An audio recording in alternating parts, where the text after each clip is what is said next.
Bienvenidos al curso de enfermedades raras o huérfanas, diagnóstico, tratamiento y rehabilitación, organizado por el Comité Multidisciplinario de Enfermedades Raras o Huérfanas del Hospital Nacional 2 de Mayo, con apoyo de la Oficina a la Capacitación, Docencia e Investigación del mismo hospital. Buenas tardes con todos. Luego de la exposición de la doctora Nancy Loaiza acerca del tratamiento y diagnóstico de hemofilia, nos acompaña la doctora Karina Artica Aguirre. La doctora es especialista en medicina física y rehabilitación y nos va a brindar lo que es la clase de rehabilitación en hemofilia. Muchas gracias, doctora, por estar apoyándonos a las actividades del Comité de Enfermedades Huérfanas del Hospital Nacional 2 de Mayo con su ponencia. Agradecerle también ser miembro del comité y su participación activa en este comité. Muchas gracias, doctora. Le doy pase a usted para que pueda continuar con su exposición. Buenas tardes, soy la doctora Graciela Artica, como ha mencionado, que gentilmente me ha presentado, y lo que vamos a hablar es de rehabilitación en hemofilia. Ya la doctora Loaiza les ha hecho un resumen de la hemofilia y la importancia de esta enfermedad. Y mi especialidad es de rehabilitación y lo que nosotros nos encargamos es que al final pueda funcionar lo mejor posible. Sabemos que la hemofilia tiene muchas complicaciones que se dan a lo largo de la vida y entonces hay en el sistema musculoesquelético va a comprometer varios órganos. Entonces, si nosotros evaluamos a un paciente con hemofilia, la idea es evaluar también la parte musculoesquelética. Y en la parte musculoesquelética vamos a ver que los pacientes tienen gran compromiso, ¿no?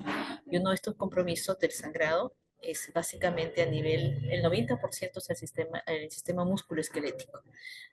El sistema musculoesquelético llamamos a los músculos, las articulaciones, ¿no? Y otros que tienen el sangrado que es en el 10%. Entonces vemos que el mayor porcentaje se da en el sistema musculoesquelético. Dentro del sistema musculoesquelético, la parte muscular representa un 20%. ¿Qué músculos se comprometen o ustedes han visto en los pacientes que son los más afectados? Básicamente a nivel del psoas, ¿no? A nivel de los gemelos, a nivel del cuádriceps, a nivel del bíceps o a nivel de los isquiotibiales. Entonces, esos son los músculos que con mayor frecuencia se comprometen en un paciente con hemofilia. ¿Qué, ¿Por qué es importante el saber en qué músculos se compromete o qué músculos son los más lesionados? Porque de acuerdo a la zona donde van a producir esta lesión, este sangrado, pueden producir diferentes complicaciones. Por ejemplo, si sangra a nivel del brazo y es una estructura que está protegida, muchas veces les colocamos férulas, yesos, etcétera, pueden hacer un síndrome comportamental. ¿Qué quiere decir? Que va a haber se va a producir un edema mayor alrededor de ese sangrado que se está produciendo y entonces va a comprimir las diversas estructuras. Ya no solamente va a comprimir el músculo, sino también compromete incluso nervio. Y si compromete el nervio, nos puede llevar a mayores secuelas. Acá, por ejemplo, hay un hematoma que se produce a nivel de los flexores radiales. Se produce el hematoma y es tan grande el hematoma que ya no por fuera tiene alguna compresión, entonces va hacia adentro y comprime el nervio y al final termina el paciente produciendo una lesión del nervio y produce una mano péndula, ¿no? O lo mismo sucede a nivel de las extremidades inferiores. A nivel de las extremidades inferiores puede tener sangrado a nivel de los gemelos o a nivel de los isquiotibiales, compromete a nivel el nervio ciático y al final el paciente termina siendo un pie equíneo, termina siendo un pie con una atrofia muscular importante por lesión del nervio. ¿Ya? Entonces también de acuerdo al nivel se pueden comprometer el nervio o la raíz. Luego, cuando hay un sangrado, es lógico que yo trate de tener mis estructuras en flexión para proteger y probemos producir contracturas articulares. Si yo no muevo una estructura, voy a ocasionar atrofia muscular, ¿no? Todos sabemos que yo si dejo a un paciente inmovilizado por A o B motivo, entonces se va a producir una atrofia muscular. También se puede producir con un sangrado a repetición o que persiste un pseudotumor. Y también el sangrado nos puede llevar a infección. Entonces, pueden haber múltiples complicaciones por ese sangrado, como también puede ser un sangrado muscular, limitarse y listo, se resolvió. Pero dependiendo de la zona donde se ha sido y de la magnitud, puede llegar a mayores complicaciones, incluido la lesión del nervio, ¿no? Aquí, por ejemplo, había una lesión del nervio ciático y al final termina siendo un piecito con atrofia y con una deformidad mayor. ¿Ya? Acá vemos otros hematomas que con frecuencia se presentan. Y como ya hemos dicho, como hay un hematoma, nos duele, por lo general dejamos de mover y el paciente termina haciendo sus articulaciones con contracturas articulares, ¿no? Por ejemplo, hay una rodilla en flexión, no es toda una rodilla completamente extendida, sino una rodilla en flexión. Y yo para caminar necesito que mi rodilla esté extendida. Si no logra extender, no va a poder caminar bien ese paciente. ¿Ya? Aquí un hematoma extenso a nivel de los gemelos, ¿no? Ahora, no solamente sangran a nivel muscular, también saben ustedes que sangran a nivel articular. El 80% se produce a nivel articular, vemos que es más frecuente que el sangrado muscular. Y el 80% de estos, ¿dónde se comprometen más? Se comprometen más las rodillas, los tobillos y los codos. Los demás en menor proporción, pero básicamente cuando nosotros evaluamos a los pacientes con hemofilia, nosotros lo que evaluamos son codos, rodillas y tobillos. ¿Okay? El sangrado con el paso del tiempo y debido va a ir produciendo daño en una articulación. Entonces es frecuente que nosotros veamos este tipo de radiografías de los pacientes con hemofilia, destrucción de la articulación. Ya no vemos, normalmente debe haberse un espacio, ¿sí o no? Que es el espacio interarticular entre el cóndilo femoral y el platillo tibial. Pero cuando hay tanto daño, ya hay deformación. Incluso los huesos del fémur y de la tibia tienden a unirse, ya no hay espacio para poder hacer algo ahí, ¿no? Y se produce una anquilosis. ¿Qué quiere decir? Que ya queda, si ya quedó con flexión, se queda con flexión esa articulación y luego ya no podemos estirarlo, ¿no? Acá, por ejemplo, vemos lo típico, que acá hay un paciente, yo para caminar necesito que esté en extensión, pero si lo ven acá, ya ven esta rodilla en flexión. Y si yo tengo la rodilla en flexión y para llegar al piso, como esta pierna va a quedar más acortada, al final terminan también lesionando su tobillo y ven que este tobillo, este pie está en punta. Y si yo pongo este pie en punta, también la cadera se va a ver flexionada. Entonces, al final, si yo no resuelvo este tratamiento de la rodilla, termino lesionando el tobillo, la cadera, y si yo no apoyo porque me duele acá, a este otro miembro también le estoy dando mayor actividad. Entonces termino lesionando mis dos miembros inferiores por no resolver solamente una lesión inicial en rodilla. Luego, si yo tengo esta rodilla, por ejemplo, acá ven en flexión, la columna se nos va a ir para un lado. Pacientes que son niños terminan haciendo también su escoliosis, ¿no? Se va a ir desviando la columna. ¿Ok? Y todo lo que yo no muevo al 100% se atrofia. Una pierna va a ser la del otro lado. ¿Ya? Acá también vemos lo mismo, un paciente con un trofismo muscular bueno, pero acá ya vemos que está toda desgastada la rodilla. Y si la vemos de costado, esta rodilla está bien extendida, pero esta rodilla está en flexión. Yo, por ejemplo, para tener buena musculatura, si quiero tener un buen bíceps, hago esto. Pero si yo solamente haría esto y no podría mover, siempre va a estar adelgazado. Y si se adelgaza mi músculo, trabaja más las articulaciones y por lo tanto sangran más. ¿Ya? Entonces, el sangrado al final me está produciendo por el dolor, porque me voy a flexión, acortamiento de los músculos, se van a acortar, ya no van a tener la longitud, sino se quedan acortados. Deformidades en flexión de codos, rodillas, tobillos, caderas, todo se va a ver flexionado, ¿no? Como es el ejemplo de acá, cadera, rodilla, tobillo. Luego, lo que habíamos mencionado, que los pacientes pueden hacer escoliosis porque una pierna va a estar más grande que otra, o pueden hacer hiperlordosis. ¿Qué quiere decir? Que tienen a nivel de la columna, se puede decir las cinturas son más arqueados a nivel lumbar, ¿ya? Y luego también nos puede producir asimetría pélvica debido a diferencias en la longitud. Una pierna más grande que otra y lógicamente va a haber asimetría de la pelvis va a rotar. Entonces pueden dar diferentes complicaciones por no tratar a tiempo. Las hematosis repetidas, si sangra a repetición, producen una distensión capsular, ¿sí o no? Aumenta el volumen y alrededor de la cápsula hay receptores, por lo tanto me va a producir dolor. Si hay sangrado a repetición, el organismo va a producir hipertrofia sinovial, mayor cantidad de líquido y empieza a crecer incluso la sinovia, la membrana sinovial. Y si aumenta la membrana sinovial, va a producir una sinovitis crónica. ya no solamente sangrado, sino también produce mayor cantidad de líquido y obviamente también mayor sangrado porque se forman más vasos. ¿Okay? Entonces se va produciendo una articulación ya no como la original, que tiene pocos vasos, que forma una cantidad de líquido disminuida, sino que se forma una articulación donde va a tener mucho mayor cantidad de líquido sinovial, va a tener mucho mayor vasos, por lo tanto más riesgo de sangrado. Y si se producen hemartrosis repetitivas, habíamos dicho que distensión capsular me produce dolor, por lo tanto es lógico que si me duela yo ya no voy a hacer trabajar una articulación, ¿sí o no? Y entonces si no la hago trabajar, se va a producir una fibrosis, un acortamiento muscular. Y si hay un acortamiento muscular y yo no lo muevo bien mi articulación, al final termino produciendo una atrofia muscular. Si hay atrofia muscular, la articulación no tiene quien la proteja, no hay músculo. Acá hay músculo y músculo que la protege, pero acá ya no hay porque está atrófico. Entonces, ¿quién trabaja más? La rodilla. Por lo tanto, si trabaja más, mayor riesgo de sangrado y vuelvo a dar todo el círculo vicioso. Entonces, al final, no hay cuándo salir de esto. ¿Qué tenemos que hacer? Primero, tratar de prevenir.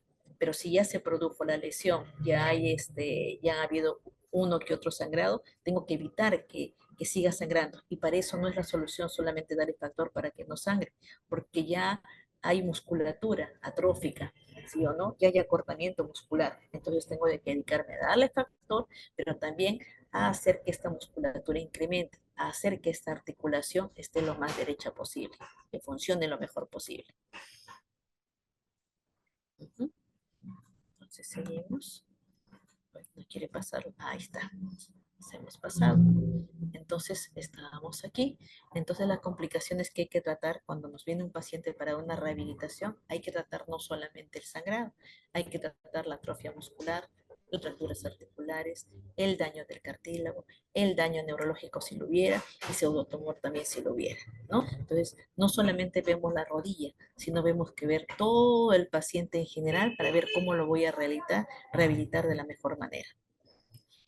¿Qué cosa es la medicina física y rehabilitación? Es una especialidad que se dirige a la evaluación, prevención, diagnóstico y tratamiento de las discapacidades, ¿no? Encaminados a mantener o devolver el mayor grado de capacidad funcional e independencia posible. Entonces, ¿qué quiere decir? Mi especialidad se encarga de que funcione. ¿Ha habido un sangrado o no lo ha habido? No, sobre todo si ha habido un sangrado o ha habido daño de articulación, yo tengo que hacer que funcione mejor, lo mejor posible, esa articulación, ese músculo, para que el paciente pueda funcionar bien y no se discapacite, no dependa de otras personas, no se complique cada vez más, ¿ya? Y para eso interviene no solamente, en este caso, la hemofilia, sino también para que funcione mejor, también interviene en la participación, cómo va a funcionar ese paciente, interviene incluso el ambiente donde ese paciente vive, interviene qué tipo de actividad desarrolla ese paciente. Entonces, todo en conjunto al final nos origina que ese paciente va a tener o no la rehabilitación. Entonces, al final, ¿qué tiene que hacer? Es mejorar la movilidad articular, fortalecer el fortalecimiento muscular para que al nivel tengamos el nivel óptimo funcional, que funcione lo mejor posible. Algunos pueden salir corriendo, hay otros que no necesariamente, pueden salir con muletas o en silla de ruedas, pero que funcione lo mejor de acuerdo a la lesión que tiene y por lo tanto para que tenga una calidad de vida mucho mejor. Si veo desde el punto de vista de dos especialidades, el hematólogo se va a encargar de prevenir y tratar la hemorragia. Si veo desde el punto de vista de rehabilitación, lo que nosotros vamos a querer es que previene y trata las consecuencias de los sangrados. ¿Ok? ¿Cómo voy a hacer para que tenga menos complicaciones y por lo tanto discapacidad? ¿Mm?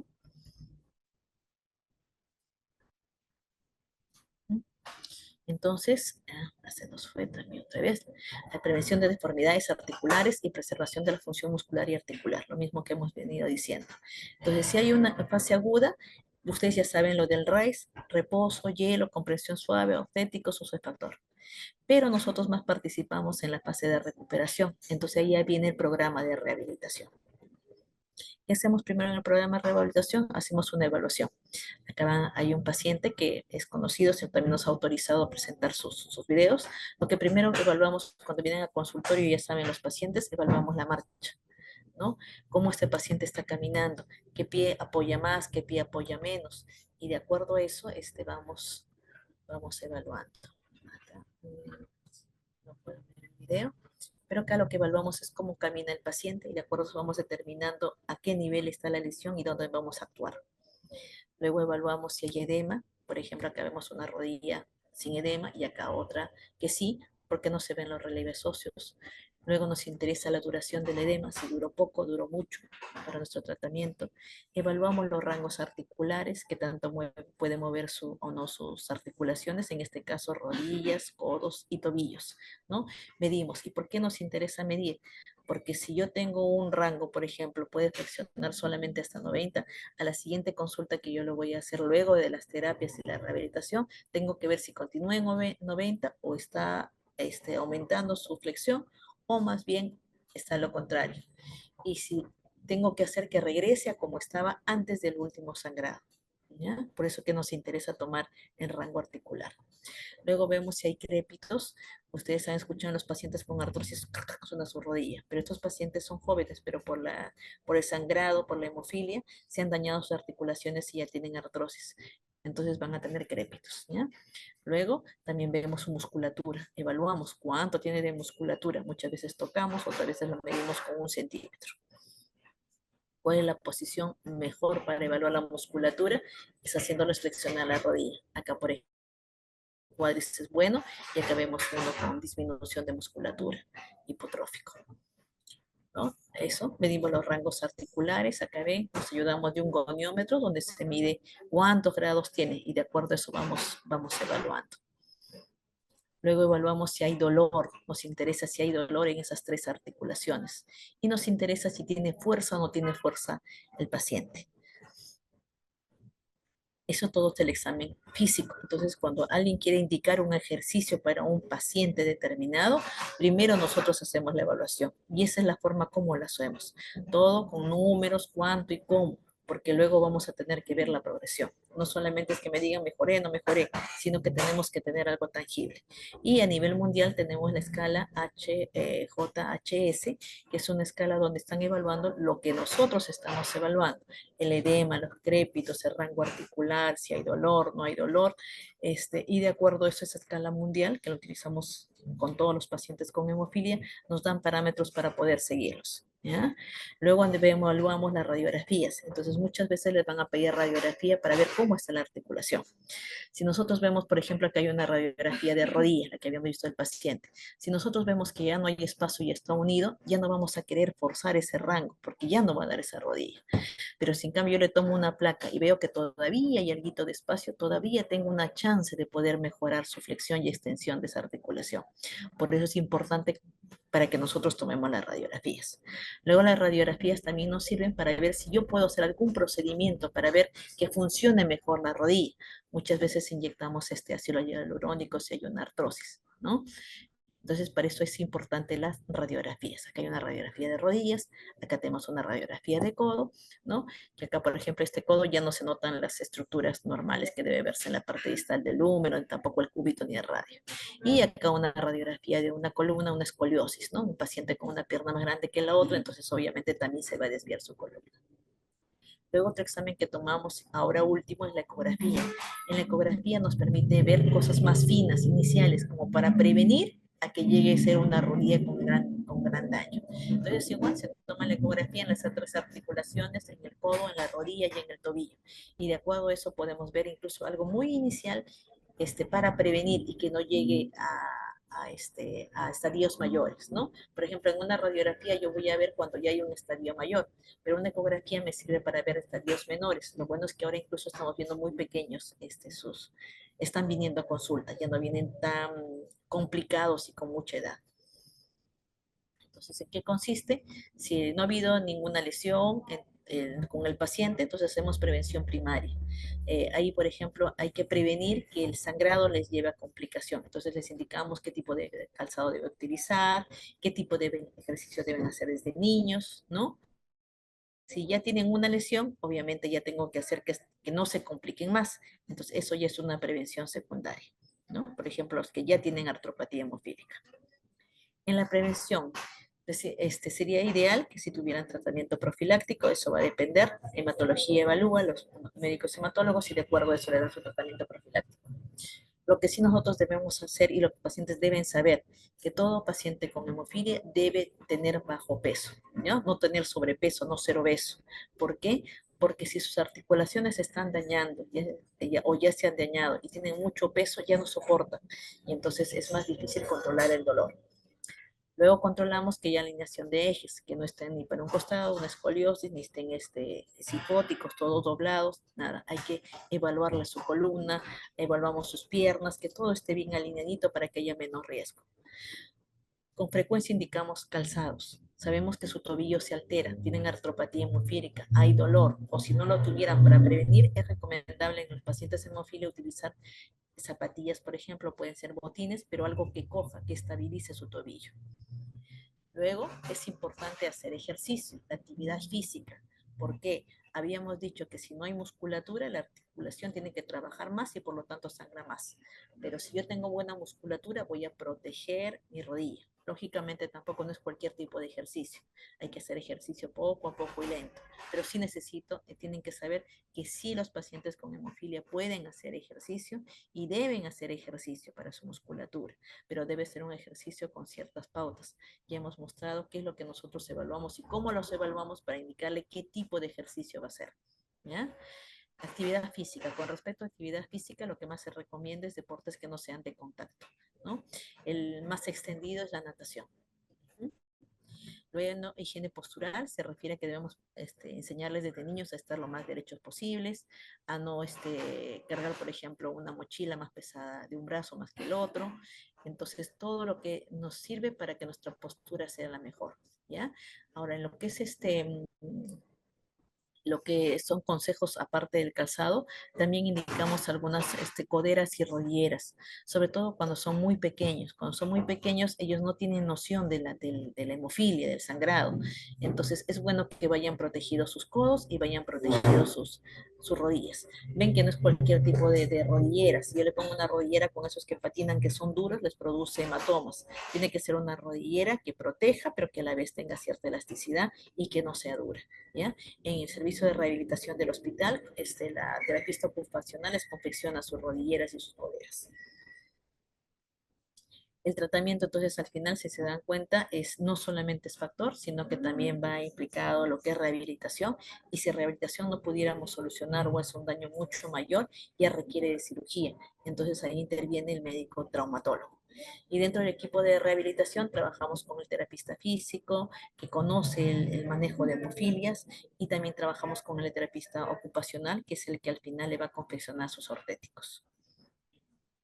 Objetivos son muchos, ¿no? Si hay dolor, aliviar el dolor, recuperar el movimiento, prevenir la atrofia muscular, mejorar la resistencia muscular, recuperar la propiocepción, prevenir secuelas y deformidades, mantener un patrón de marcha adecuado, reducir la frecuencia de sangrados, mejorar las habilidades funcionales y mejorar, por lo tanto, la calidad de vida.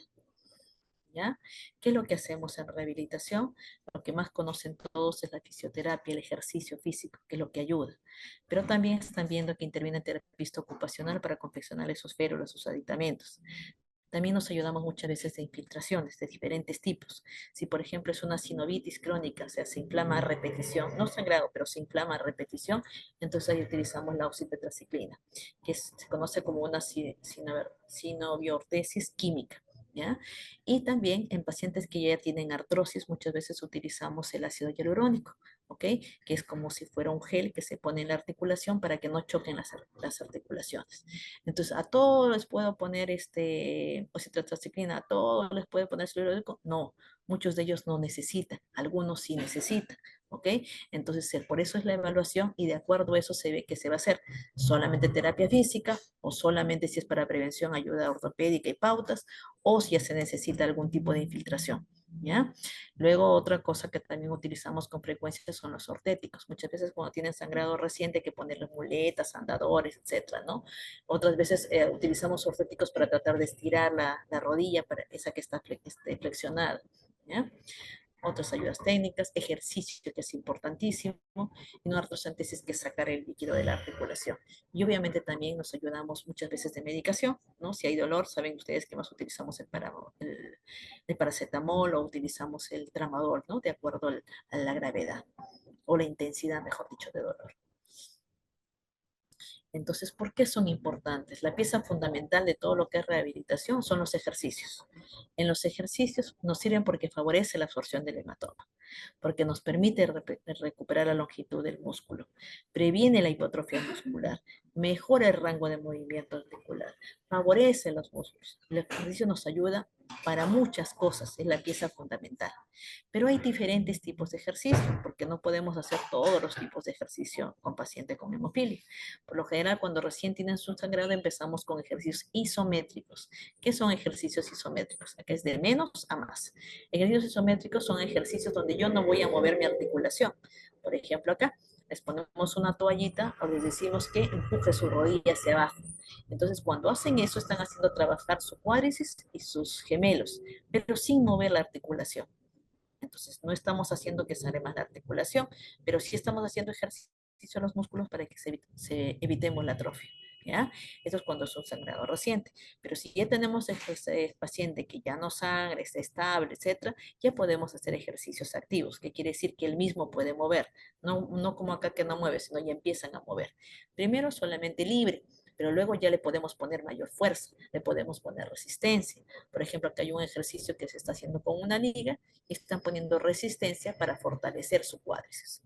Entonces, depende del paciente, depende de la evaluación, depende en qué momento para indicarle alguno de estos tipos de ejercicios. ¿Ya? Cada persona es única. No es que algunas veces nos dicen, ya indíquenos ejercicios para todos los pacientes con hemofilia. No se puede.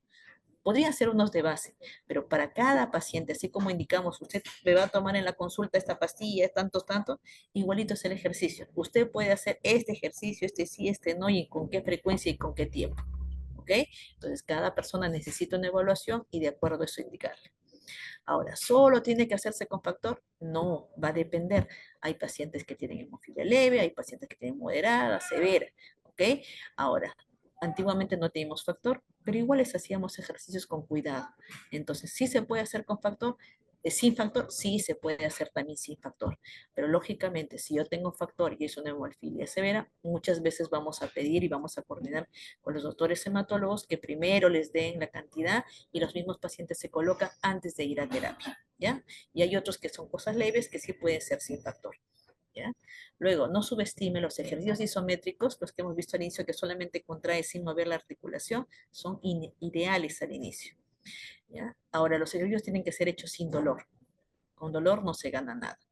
Y hay que poner, si se utiliza una férula, en posición cómoda. Y si necesitamos ayuda ortopédica, ¿no? Como en este caso están viendo unas muletas. El número de repeticiones de los ejercicios depende de la situación de cada persona. Por lo general indicamos 3 de 10, pero va a depender, ¿ok? Algunas veces los ejercicios más sencillos son los más adecuados. Uno dice, doctora, pero solamente voy a hacer esto, contraigo, suelto, contraigo. Sí, eso vas a hacer, porque tampoco si no lo haces, peor se atrofia tu musculatura, ¿ok? Tienen que ser de manera lenta, gradual y sostenida, porque si no sangran. Y si sangran, otra vez hay que hacer reposo. Pero si vamos lento pero seguro, poquito, poquito, cuando están en rehabilitación están meses. No es que yo voy a ir a 2 sesiones de terapia y voy a estar bien, no, están meses si es que yo quiero conseguir musculatura. Pensar no solamente en esa articulación que ha sangrado, sino hay que pensar en todo lo demás. Ya han visto que también se altera la cadera, la rodilla y incluso el miembro contralateral. ¿Ya? Y recordar que siempre yo voy a querer que funcione lo mejor posible. Algunos lograremos que corran, otros que caminen, otros que se desplacen con algún dispositivo y otros son los mejores para quedarse en silla de ruedas. Entonces vamos a esperar que funcione lo mejor posible de acuerdo a las lesiones o las complicaciones que tiene cada uno. Entonces, ¿hasta cuándo continúe con el ejercicio? Es continuar hasta que el rango, longitud, fuerza sean iguales a la del lado opuesto, ¿ok? No siempre se consigue lo normal. A veces solamente llegamos hasta donde estuvo antes del último sangrado, ¿ya? En estos casos, el objetivo de los ejercicios es evitar una mayor pérdida de la función y lograr que el músculo y la articulación vuelvan a su estado habitual tan pronto como sea posible después de cada hemorragia o nueva hemorragia. Hay diferentes tipos de ejercicios, ¿no? Por ejemplo, para el ejercicio de la rodilla, cuando yo quiero moverla más. Si yo quiero empezar, sencillamente le digo al paciente que con su rodilla está flexionada, ¿no? Lleve hacia el glúteo.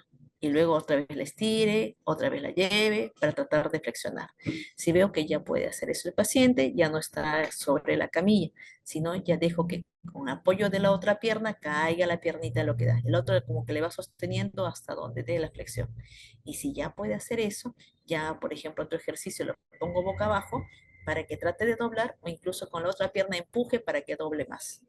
¿Ya? Entonces hay diferentes grados. Lo que hacemos con los pacientes, tenemos el librito todo, porque esto es de la Sociedad de Hemofilia, no es nada nuevo, y les vamos, les fotocopiamos y les vamos marcando qué tipo de ejercicio tiene que hacer. Y obviamente aparte van a terapia y el licenciado también les hace hacer sus repeticiones de acuerdo al nivel en el que estén. Aquí hay otros ejercicios ya no solamente para doblar la rodilla, sino también para fortalecer, ¿no? Entonces ven en el primero, coloco una almohada y la pierna arriba, la pierna abajo. Luego ya puede hacer esto, pasa al nivel 2, ya sentado, pierna arriba, pierna abajo. Y cuando ya puede hacer esto, la otra pierna le empuja para que pueda tratar de levantar y llegar a mayor resistencia. Hay otro nivel, ya esto ya es con una pesa para utilizar, mayor nivel con el peso del cuerpo y último nivel es ya con todo el peso pero apoyado, ¿ya? Y lo máximo que se pueda de la flexión. Entonces hay diferentes grados para fortalecer la rodilla. Para mover el tobillo, tan sencillo como arriba, abajo nada más en la cama. Luego de esto yo me voy hacia atrás y entonces voy a ir doblando mi tobillo o si no ya con todo el cuerpo me voy a apoyar. ¿No? Me apoyo, flexiono esta rodilla y entonces este tobillo que está lesionado se va a doblar también. Y para fortalecimiento, sencillamente están viendo libre, luego con el peso del cuerpo y luego ya le doy mayor resistencia para apoyar. Acá con los dos pies, acá solamente con un piecito. Y acá hay algunos ejemplos de ejercicios que están trabajando los pacientes con sus ligas. ¿No? Y acá son todas las áreas que trabajamos en rehabilitación del hospital. Y esto es la foto del servicio. Yo lo que les quisiera que quede como conclusión es que si bien la hemofilia produce sangrados a nivel muscular y articular, hay que evitar las complicaciones. Y si ya se dio ya el sangrado, por ejemplo, articular, ya se ha producido un daño en la articulación, tampoco no dejarlo ahí, porque hay cosas que podemos hacer para evitar un tercer sangrado, un cuarto sangrado, un quinto sangrado que va a ir cada vez destruyendo nuestra articulación. Al primer sangrado que yo tenga, tengo que recurrir para que me ayuden a que funcione bien mi articulación, que nuevamente pueda doblar y estirar y que no pase mucho tiempo para que se atrofie la musculatura, porque si se atrofia y hemos visto la musculatura, tiene que trabajar más la articulación y entonces no hay nunca acabar y se van produciendo cada vez lesiones mayores. Lesiones iniciales podemos ayudar con muchas cosas, pero lesiones ya complicadas, más severas, es poco lo que podemos hacer. ¿Ok? Nada, muchas gracias.